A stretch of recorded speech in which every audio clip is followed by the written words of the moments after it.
Assalamualaikum warahmatullahi wabarakatuh. Perkenalkan, kami dari kelompok 4 yang beranggotakan saya sendiri, Nuzul Kurnianisi dengan NIM akhir 018 dan teman saya Fatimah Fatmawati dengan NIM akhir 034. Izin untuk mempresentasikan makalah kami yang berjudul Perbedaan Pendapat Tahlilan menurut Perspektif Nahdlatul Ulama dan Muhammadiyah. Oke, langsung saja yang pertama yaitu pengertian tahlil. Tahlilan adalah selamatan yang dilakukan sebagian umat Islam untuk memperingati dan mendoakan orang yang telah meninggal yang biasanya dilakukan pada hari ke-1 sampai 7 kematian dan selanjutnya dilakukan pada hari ke-40, ke-100, ke-1 tahun pertama, kedua, ketiga, dan seterusnya. Ada pula yang melakukan tahlilan pada hari ke-1000. Kata tahlil sendiri secara harfiah berarti berzikir dengan mengucap kalimat tauhid la ilaha illallah, tiada yang patut disembah kecuali Allah. Yang kedua, pandangan Muhammadiyah terhadap tahlil. Tahlil atau ucapan la ilaha illallah dianjurkan dalam Islam dan didukung dalil Al-Quran dan hadis. Muhammadiyah mendorong pembacaan tahlil sebagai zikir. Tahlilan atau acara rutin pasca kematian seperti hari ke-7, 40, atau 1000 tidak dilakukan oleh Muhammadiyah karena tidak ada contoh dari Nabi, sahabat, atau tabi'in. Dianggap sebagai bid'ah. Doa untuk mayit dianjurkan namun cukup dilakukan pribadi, terutama oleh keluarga, tanpa acara khusus.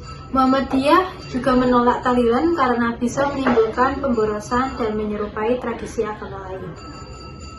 Yang kedua yaitu pandangan Nahdlatul Ulama tentang tahlilan.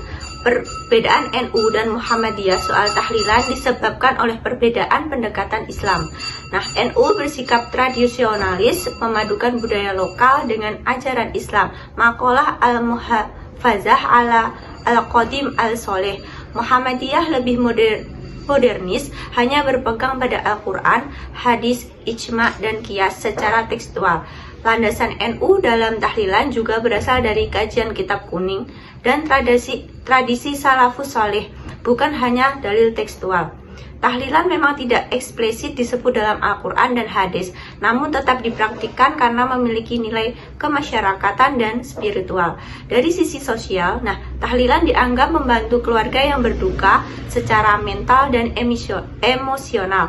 Memberi makanan bukanlah kewajiban, melainkan bagian dari tradisi yang bersifat fleksibel. Tahlilan justru bisa menjadi bentuk solidaritas dan penghiburan.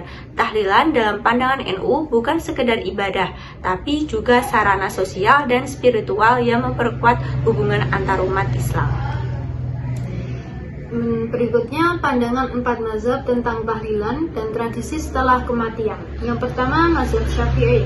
Imam Syafi'i membenci berkumpul-kumpul setelah kematian karena memperbarui kesedihan dan memberatkan keluarga. Membuat makanan oleh tetangga untuk keluarga mayit dianjurkan, tapi keluarga mayit membuat makanan untuk orang lain dianggap tidak ada tuntutannya atau bid'ah.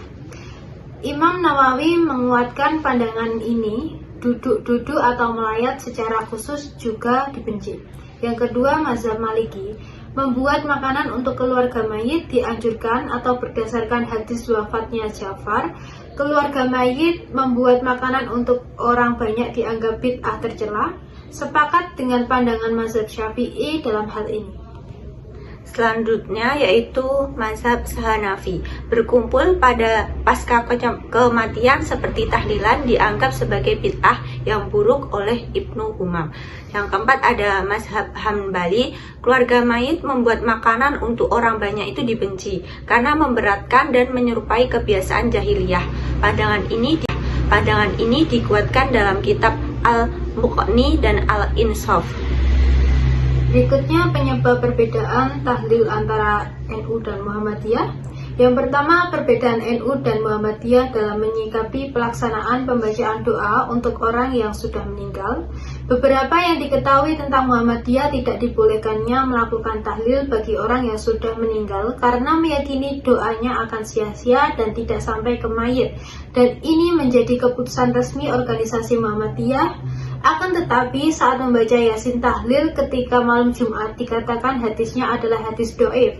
Kemudian oleh ulama NU dibantah karena pernyataan tersebut dinilai pernyataan gegabah karena menurut ilmu mustalah hadis doif itu boleh diamalkan sebagai qadha ilul amal atau amalan utama, yang penting selagi hadis itu bukan hadis maudhu.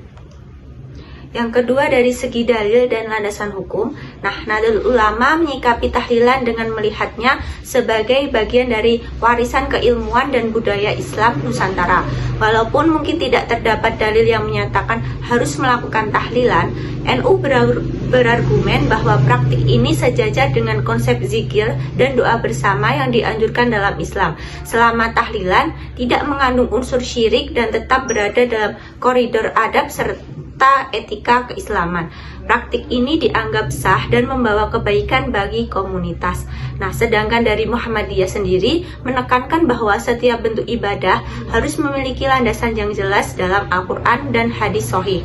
Dalam hal tahlilan, mereka berpendapat bahwa tidak ada dalil eksplisit baik dalam Al-Quran maupun hadis yang secara khusus mengarahkan untuk melaksanakan ritual tahlilan sebagaimana praktik yang berkembang di masyarakat. Menurut Muhammadiyah, setiap tambahan dalam ibadah yang tidak didasarkan pada sumber primer berpotensi menjadi inovasi atau bid'ah. Yang ketiga, segi metode pengambilan hukum. Nahdlatul Ulama memiliki metode fikih tradisional dengan pendekatan kitab kuning dan mazhab Syafi'i. Pendekatan NU seringkali mengintegrasikan aspek maqasid syariah atau tujuan-tujuan hukum Islam serta maslahat sosial.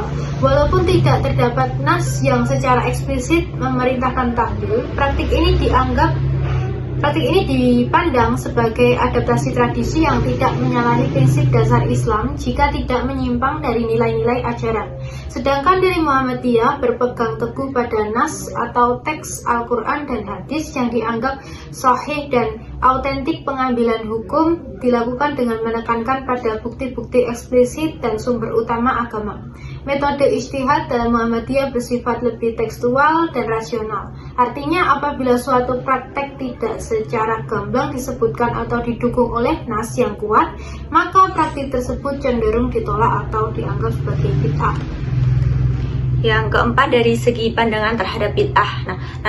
Nahdlatul Ulama berpendapat bahwa kaidah ulama seperti Imam Al-Ghazali dan Imam Asy-Syafi'i yang menyatakan bahwa sesuatu yang baru atau muhdatsat tidak otomatis sesat jika tidak bertentangan dengan prinsip dasar syariat. NU memperbolehkan bahwa menganjurkan tahlilan karena dianggap sebagai bentuk doa bersama untuk orang yang telah meninggal, juga sarana untuk memperkuat ukhuwah antar masyarakat. Sedangkan dari kalangan Muhammadiyah menganut prinsip bahwa segala sesuatu yang tidak dicontohkan oleh Nabi Muhammad dalam urusan ibadah adalah bid'ah, dan bid'ah dalam ibadah adalah tertolak, sebagaimana dalam hadis kullu bid'atin dalalah.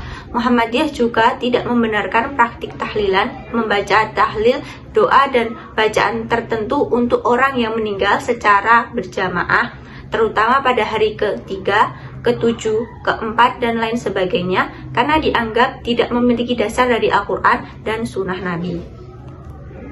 Berikutnya kesimpulan, Nahdlatul Ulama dianggap tradisi Islam Nusantara yang memiliki nilai sosial, spiritual, dan budaya. Tidak bertentangan dengan syariat selama mengandung kemaslahatan, pendekatan fikih tradisional dan kontekstual. Muhammadiyah ibadah harus berlandaskan Al-Quran dan hadis sahih. Tahlilan tidak dilakukan Nabi dianggap bid'ah. Doa untuk almarhum cukup dilakukan secara personal. Perbedaan ini cerminan kekayaan pemikiran Islam Indonesia. Umat Islam perlu menjunjung toleransi atau tasamuh, saling menghormati dan menjaga ukhuwah. Sekian presentasi dari kami. Apabila ada salah kata, kami mohon maaf. Wassalamualaikum warahmatullahi wabarakatuh.